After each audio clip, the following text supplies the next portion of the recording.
आज आपण वेरूळ परिसरातील स्थान वंदन करण्यासाठी निघालेलो. जे दुर्मिळातील दुर्मिळ स्थान आहे ते दर्शन घडवण्यासाठी माझ्याबरोबर केदार खाडे आहे आणि त्यांनी सर्व शूटिंग केलेली आहे.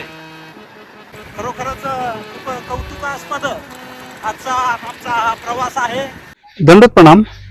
आज आपण वेरूळ परिसरातील जे घोमट देवचे लेणे आहे त्याच्या जवळील जे चरणविहीर जे काही स्थान आहे ते स्थान वंदन करण्यासाठी आपण निघालेलो आहे. या साईडने आपल्याला पायऱ्यानेही जाता येतात. मी बऱ्याच वेळेस पायऱ्याने गेलेलो आहे, पण आज आपण वेगळ्या किंवा मधल्या एक पायवाटाचा रस्ता आहे त्या रस्त्याने आपण तिकडे जात आहोत. चरणविहिरा म्हणजेच लोंबता श्रीचरण हे जे काही स्थान आहे या स्थानाकडे आपण निघालेलो आहोत. जे काही 3 तीर्थ जे काही सांगितलेले जातं त्याच्यापैकी चरणवीर आहे. या ठिकाणी एक तीर्थकुंड आहे, तेही आपण पाहणार आहोत.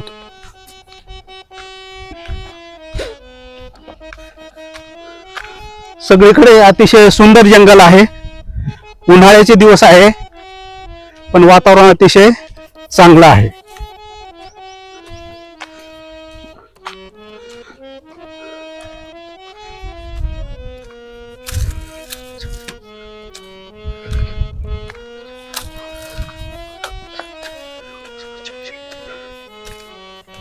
वा, पूर्ण जंगलाचा रस्ता आहे आणि तिथे गेल्यानंतर संत महंताकडून त्या स्थानाची लीळा देखील आपण श्रवण करणार आहोत.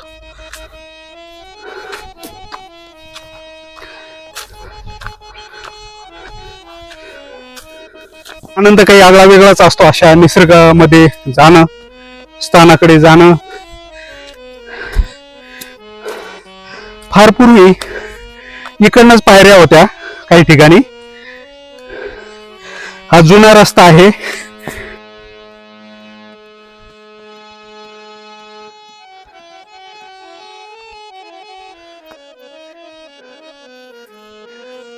एकदम या कातळातून या खडकातून या पायऱ्या कोरलेल्या आहेत.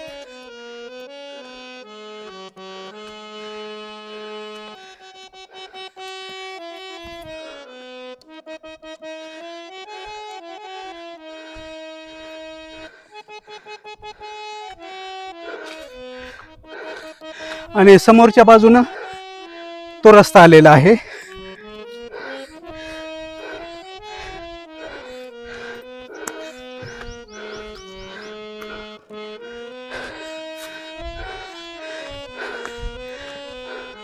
चला आता त्या पायऱ्याला लागूया आपण.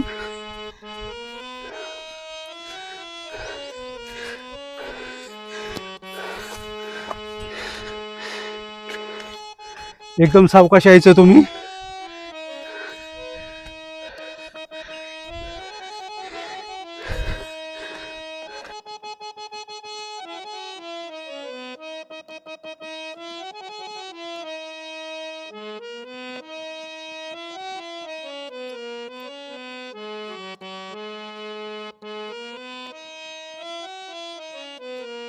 आणि या स्थानाला येताना सकाळी आलं तर अतिशय चांगलं, कारण दुपारच्या वेळेस ऊन झालेलं असतं आणि आपल्याला थकवा येतो.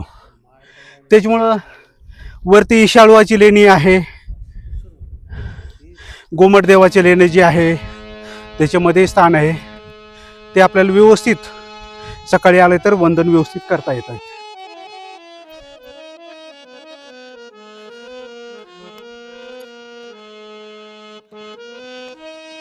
काही ठिकाणी विश्रांतीसाठी असे जागा केलेली आहे. चौकोन आहे.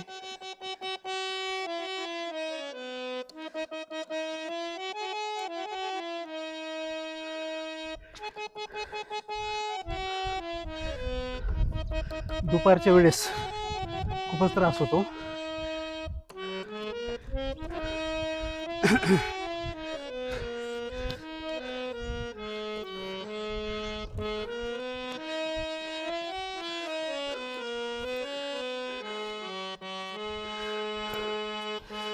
आपण कुणी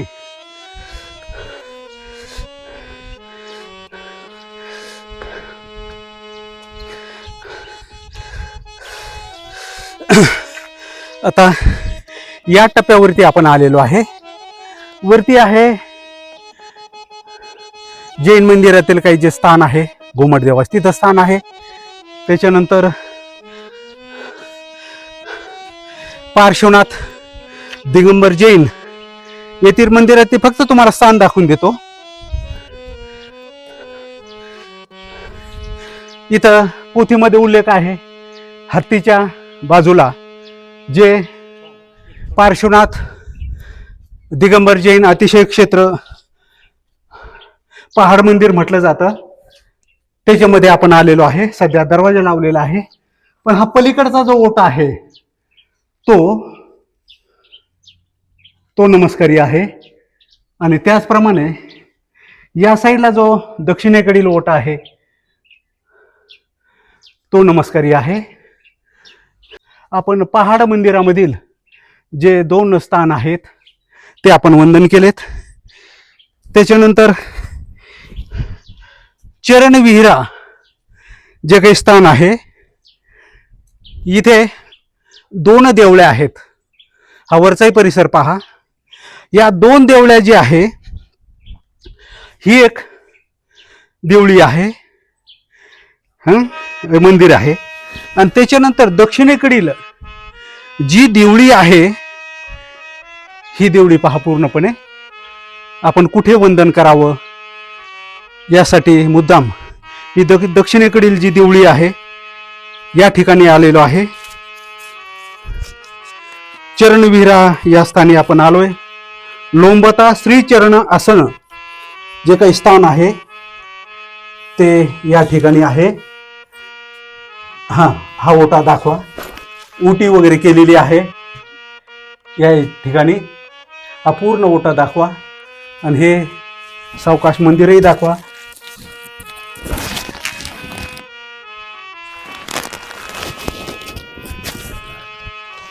हा माझ्या सद्भक्तांना या स्थानाचं लोंबता श्रीचरण जे काही स्थान आहे, आसन स्थान आहे, ते आपण अगदी जवळून वंदन करूया. थोडं वेळ या स्थानावरतीच आपण येथील लीळा आठवायची आणि हे स्थान वंदन करायचं. त्याच्यानंतर जे 3 कुप्या झालेल्या होत्या आपल्या लीळेमध्ये सांगितलेले आहे, अदंडीनाथाचे जे कथेमध्ये दिलेलं आहे, तर या ठिकाणी एक कुपी पडलेली जे काही स्थान आहे किंवा ती जागा जी आहे, यामध्ये कायम पाणी असतं. ही कुपी या ठिकाणी पडलेली आहे आणि याच्यामध्ये देखील हे कायम पाणी असतं. एक कुपी जी आहे, मधली कुपी उपरकुंड्या 7 म्हणजे जोगेश्वरीच्या लेण्याच्या तिथे एक पडली. एक आहे शेवाळे तळे म्हणजे अहिल्याबाई होळकर शिवालय तीर्थकुंड, ते आपण पाहिलेले आहे, तिथे एक पडली. आणि एक जी काही कुपी आहे ती या ठिकाणी पडलेली आहे. साहित्याचार्य महंत श्री संतोष मुनिशास्त्री बाबा कपाटे यांच्या मुखातून आपण एक सुंदर लीळा या स्थानाची श्रवण करणार आहोत. हे अदंडीनाथ म्हणजे जे नवनाथ आहेत, नवनाथ, त्या नवनाथातले मधले अदंडीनाथ आहेत. आणि हे डाकरामला गेले, डाकराम सुकळी. पूर्ण लीळा श्रवण करा. आणि त्या ठिकाणी महादेवाचं मंदिर, महादेवाचं लिंग आहे. ते मंदिराच्या बाहेर झाडाखाली बसले. आता येणारे जे भाविक होते, येणारे प्रत्येक भाविक यायचा, लिंगाचं दर्शन घ्यायचा, दर्शन करून जायचा. त्या ठिकाणी त्या देवीचा जो पुजारी आहे त्याला वाटलं की सगळे दर्शन करतात, हा महात्मा किती वेळ झाला आलाय, झाडाखाली बाहेर बसलाय, हा काही आपल्या देवाचं दर्शन घेत नाही, महादेवाच्या लिंगाला नमस्कार करत नाही, तर असं का? शेवटी तो त्याच्याकडे गेला, दंडीनाथाकडे, महादेवाचा तो पुजारी. आणि तो अदंडीनाथाला म्हणतो की तुम्ही आमच्या देवाला नमस्कार करत नाही. तेवढं अदंडीनाथ म्हणाले, तुमचा देव माझा नमस्कार घेऊ शकत नाही. तुमचा देव माझा नमस्कार घेऊ शकत नाही, त्याची तेवढी ताकद नाही. असं कसं घेऊन तर पाय पहा बरं, पुढे जर काही घडलं तर मी जबाबदार नाही.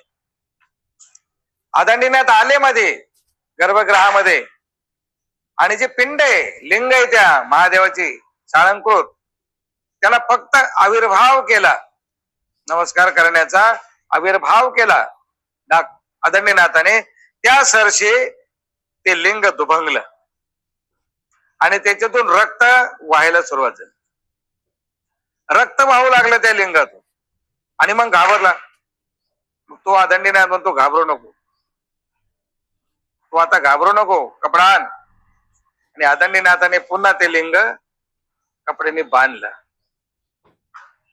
आणि त्याने त्याच्या जवळ असलेल्या आगम सामर्थ्य त्या ठिकाणी दाखवलं. म्हणजे त्याचं सामर्थ्य हे जे महादेव आहे, असत्य कैलास वैकुंठातला महादेव, हा आदंडीनाथ अष्टभैरवातल्या महादेवाचा भक्त आहे. याचं सामर्थ्य त्यापेक्षा जास्त आहे. आगमाचं सामर्थ्य याच्यापेक्षा जास्त आहे. त्यामुळे ते लिंग भेदलं. म्हणजे जे देवतेचे विद्यावंत होते ते सुद्धा देवतेला आव्हान देण्याच्या इतपत तुल्यबळ होते. त्यांच्याकडे एवढं सामर्थ्य, देवतेला सुद्धा आव्हान देण्याचं. आदंडीनाथाचे सामर्थ्य एवढे लिंगभेद, त्याला सुद्धा अहंकार चढला आदंडीनाथाला आणि निघला. आता हे डाकरामचं लिंग भेदलं, आता सोरटी सोमनाथचं लिंग जाऊन भेदतो म्हणे. निघला आणि कर्मधर्मवश रस्त्यामध्ये गोरक्षाची भेट झाली. आदंडीनाथाची आणि गोरक्षाची भेट झाली. आगम साधनेचं सामर्थ्य असं आहे, कारण श्रद्धा, आपण इथे बसलेले सर्व लोक, प्रत्येकाची श्रद्धा समान नाही. प्रत्येकाची श्रद्धा समान नाही, लक्षात ठेवा. जसा भेद श्रद्धेत, तसंच देवाकडून तुम्हाला रिटर्न मिळतं, तसंच फळ मिळतं. म्हणून आगम साधना आचरणारे जे साधक आहेत, त्याच्यामध्ये उत्पन्नतापूर्वक जे आगम साधन आचरतात, त्याच्यामध्ये सिद्धेओळी, दिव्योळी, वज्रोळी आणि आम्रोळी,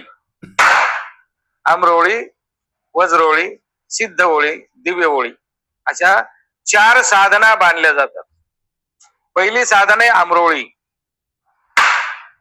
दुसरी वज्रोळी, मग सिद्ध ओळी, मग दिव्य ओळी. आता हा जो आदंडीनाथ आहे हा वज्रोळीचा आहे. दुसऱ्या क्रमांकावरच्या साधनेत याची आगमाचा याचा अभ्यास आहे, म्हणून याचं सर्व शरीर वज्रासारखं आहे.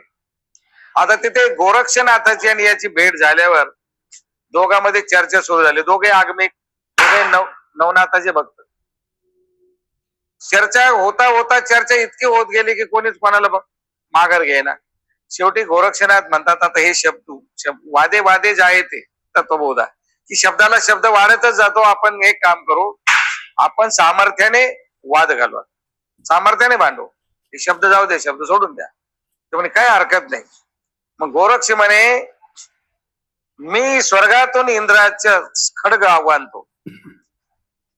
इंद्राचं जे खड्ग आहे, तलवार, ते शस्त्र मी आव्हानतो. त्याच्यावर आदंडीनाथ म्हणे की ठीक आहे, काही हरकत नाही. आणि मग गोरक्षाने ते इंद्राचं शस्त्र जे आहे, खड्ग, ते आव्हानलं. ते झळझळीत खाली आलं, दोघांच्या मधोमध पडले. आणि मग गोरक्ष म्हणतात, तू कुचल, हाणतोस का हाणू, तू माझ्यावर वार करतो का मी तुझ्यावर वार करू. मग आदंडीनाथाने आपल्या हातामध्ये ते शस्त्र घेतलं आणि गोरक्षनाथाच्या शरीरावर ते खड्ग चालवलं. तर जसं पाण्यामध्ये आपण काठी मारल्यानंतर पाणी फक्त पुन्हा जशाची तसं एक जागी होतं, तसं गोरक्षाच्या शरीरातून ती तलवार आरपार निघून गेली. पुढे उरण सुद्धा नाही राहिला, पुढे रक्ताचा बिंदू सुद्धा नाही. शरीरातून अलगद तलवार निघून गेली. म्हणजे गोरक्षाचं जे आगमाचं सामर्थ्य आहे ते आदंडीनाथापेक्षा श्रेष्ठ. तो अमरोळीचा आहे. जसं पाण्यात काठी मारल्यावर पाणी एका जागी होऊन जातं, तसं गोरक्षाचं शरीर अमरोळीचं झालेलं, हा वजरोळीचा आहे. महामध्ये तू घे आता तुझ्या हातामध्ये तलवार, माझ्या अंगावर मार. गोरक्षाने तलवार घेतली ना अदंडीनाथाच्या अंगावर मारली तर तिचे 3-4 जागी तुकडे झाले, कारण याचं शरीर वज्राचं आहे. अदंडीनाथाचं शरीर वज्राचं आहे. तसं अनेक वस्तू असतील त्याच्यावर जर आपण प्रहार केला, घन जर मारलंच आहे तर आपल्या हाताला झंझाने बसतात किंवा घन उडून पडतो. तसा अदंडीनाथ आहे. त्याच्यावर गोरक्ष म्हणाले की तू अजून अपूर्ण आहेस, तू स्वतःलाच भेदू शकत नाहीस तर पुढे चालला तिकडे सोरटी सोमनाथ भेदायला. तुझं स्वतःच शरीर भेदले जात नाही. माझ्या शरीरातून तलवार कशी आरपार निघून गेली पाण्यासारखी, तुझं शरीर अजून टणक आहे, तुझी साधना अजून अपूर्ण आहे. तू आताची पहिल्या स्टेजवर आहेस, तुला अजून खूप पुढे जायचंय, खूप साधना करायची. आणि तू आता वेरूळला जा, मी तुला आज्ञा करतो. वेरूळला जा, तिथे क्षेपणिकांनी वेदाचं उच्चाटन केलेलं आहे, वेद मार्ग नष्ट केलेला आहे. तिथे जाऊन तो वेद मार्गाची पुन्हा प्रतिष्ठापना कर. आणि अदंडीनाथ वेरूळला आले. आणि जसे अदंडीनाथ त्या भूमीमध्ये आले, त्या सरशी उन्हाळ्या दिवस आहे, झाडं वाळलेले आहेत, सुकलेले, झाडांचे पानं पडलेले आहेत, वेरी सुकून गेलेले आहेत, सर्व वृक्ष आहे. पण अदंडीनाथाच्या नुसत्या आगमनाने विहिरी सुद्धा किनाऱ्यावरून वाहू लागल्या. अवकाळीचे फळ अवकाळी लागले, सर्व झाड हिरवेगार झाले, सर्व वृक्षलतांना फळ फुलं भरले आणि ते सर्व देवगिरीच्या बाजारामध्ये विकायला जाऊ लागले. राजा सुद्धा चकित झाला, राणी चकित झाली की ज्या वेळेचे जे फळ नाहीत ते बाजारात येतात कुठून, हे कुठून येत आहेत. चौकशी केली की बाळाचे वेरूळ असे सिद्ध साधक पुरुष आले, त्यांच्या आगमनाने हे सर्व झालंय. वेरी काठाच्या वरून वाहत आहेत, सर्व झाड हिरवेगार झाले, सर्व ज्या ऋतूचे फळ नाहीत ते फळ ते झाडांना लागले. आणि राणी त्यामुळे वेधल्या गेली.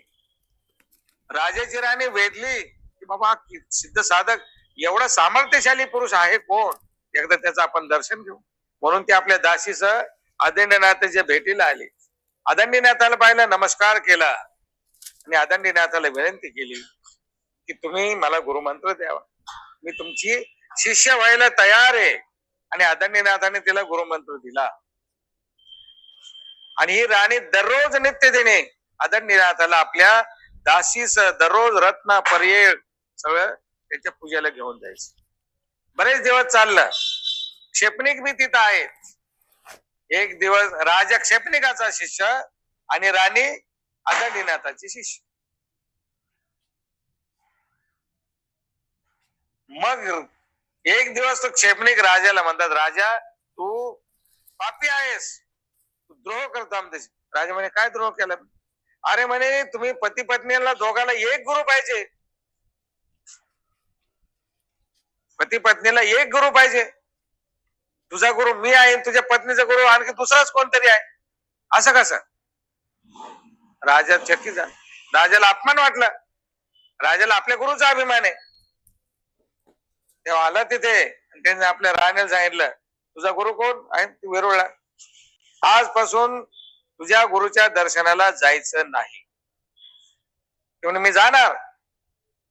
तू कशी जाते मी पाहतो. ती म्हणे मी जाणार. आता यांनी सगळे पहारेकरी उभे केले तिच्या शय्येपासून तर थेट त्या वेरूळ पर्यंत, एकेका हातावर एक पहारेकरी शस्त्र देऊन आणि ऑर्डर देऊन टाकली, ही जर जायला लागली शिरच्छेद करायचं, हिला सोडायचं नाही. आता तिने निरोप पाठवला आपल्या गुरुला किंवा माझी अशी परिस्थिती आहे, मी तुमच्या दर्शनाला येऊ शकत नाही. अदंडीनाथाने निरोप पाठवला, तुझी जर इच्छा असेल तर हे पहारेकरी तुझं काही वाकडं करू शकत नाही. बस निरोप आल्यावर तिने आपले पुन्हा सगळे पर्याय भरले, सगळ्या थाळ्या सजवल्या, सगळे रत्न माणिक मोती पाचू सर्व घेतलं, ते आपल्या गुरुच्या दर्शनाला निघाले. जशी दरवाज्यात आली तिथे जे दोन्ही बाजूने पहारेकरी उभे आहेत, त्यांनी राणीला पाहिलं, बस दगडासारखे पुतळ्यासारखे उभे, हातातले शस्त्र गळून गेले, गतिमती कुंठली, वाचा कुंठली, शब्द सुद्धा बाहेर फुटले नाही. राणी गेली, आपल्या गुरुचं दर्शन घेतलं, पूजा केली, परत आली. थोड्या वेळाने राजा आला. राजा म्हणतो आज गेले नाहीस. राणी म्हणतो कोण म्हणते गेले नाही, मी माझ्या गुरुचं पूजन करू ना. राजा आश्चर्यचकित झाला. तो पारेखांना विचारद्वारे तुम्हाला मी कशासाठी उभं केलं इथं, तुम्ही हिला जाऊ कसं दिलं, तुम्हाला तर आदेश केलेला होता हिच्या मानेवर तुम्ही शस्त्र चालवा, हिचा शिरच्छेद करा. काय करू म्हणे महाराज राज, हिला पाहिलं ना आमच्या हातातले त्राण गेले, आमची गतिमती कुंडली, आमची वाचा बंद झाली, आमच्या हातातले शस्त्र गळून पडले. राजाला वाटलं काहीतरी सिद्ध साधक पुरुष असल्याशिवाय हे होऊ शकत नाही. त्याने आपल्या गुरुला सांगितलं की असा असा प्रकार झाला. क्षेपणिकाला आणखीच राग आला. त्याने सांगितलं त्याच्या गुरुला आमच्याशी शास्त्रचर्चा करायला बोलवा, आमच्या सोबत शास्त्रचर्चा त्यांना करायला बोलवा. तिने आपल्याला सांगितलं राजाने आपल्या पत्नीला, तुझ्या गुरुला आमच्या गुरुने बोलवलंय शास्त्रचर्चेला. आदरणीय सांगितलं मी तसं येत नाही, राजाच्या बोलल्यावर मी येणार नाही. राजाला वाटलं आपण अहंकार चढला आणि त्यांनी सांगितलं आपल्या गुरुला, ते यायला तयार नाही. राजाला वाटले घाबरला, राणीचा गुरु घाबरला. राणी सांगितलं तो गुरु घाबरला माझ्या गुरुला. राणीला आणखी चेवाला आपल्या गुरुचा अपमान. तिने आपल्या गुरुला हे रोप पाठवलं बरं आदंडीनाथाला. आदंडीनाथ त्यावेळेला म्हणाले तू जर बोलवत असेल तर मी जरूर येईल, पण राजाच्या बोलवण्यावरून मी येणार.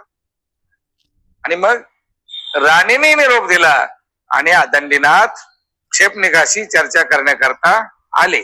म्हणून ते प्रमाणाला आले. वर ये तिच्या राहायची राणी का नाही, वर पडते आकाश धरी. ती राणी जशी आली तिला सगळ्या संकटातून आदंडीने जसं वाचवलं, प्रत्येक दुःख संकट मरण प्राय यातनेतून याच्या संकटातून आदंडीनाथाने राणीला वाचवलं. तसं परमेश्वर म्हणतात जर एखादा सिद्ध साधक जर आपल्या शिष्याचा अभिमान घेऊन त्याच्यावर जर एवढं हे करू शकतो तर आम्ही तर परमेश्वर, आम्ही तुम्हाला वाचवणार नाही का.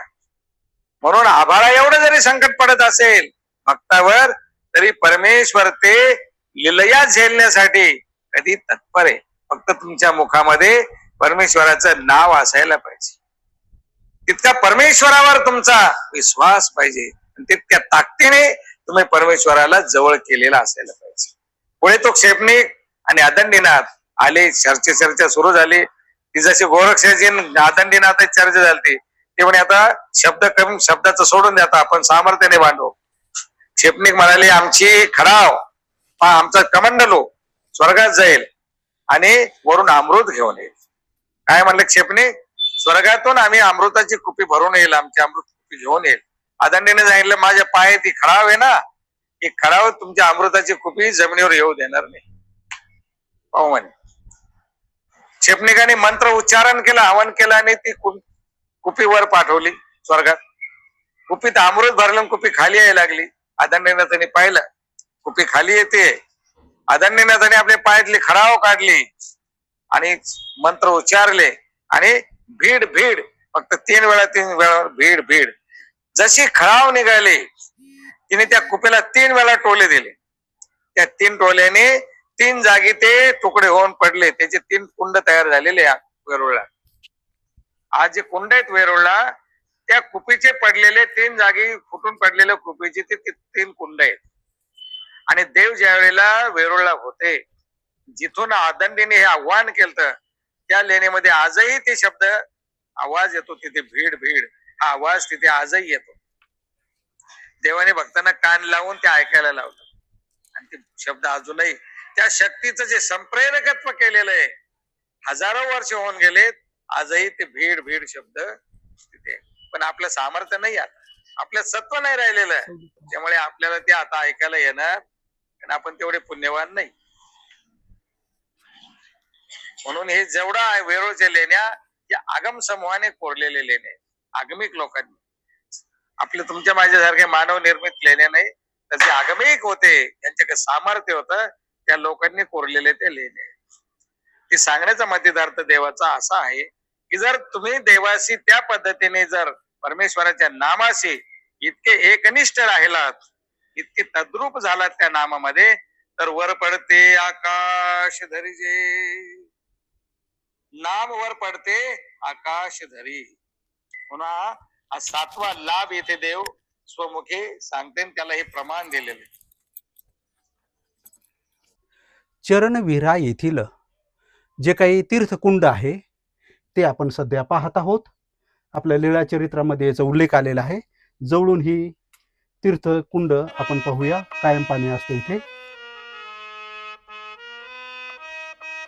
ओके.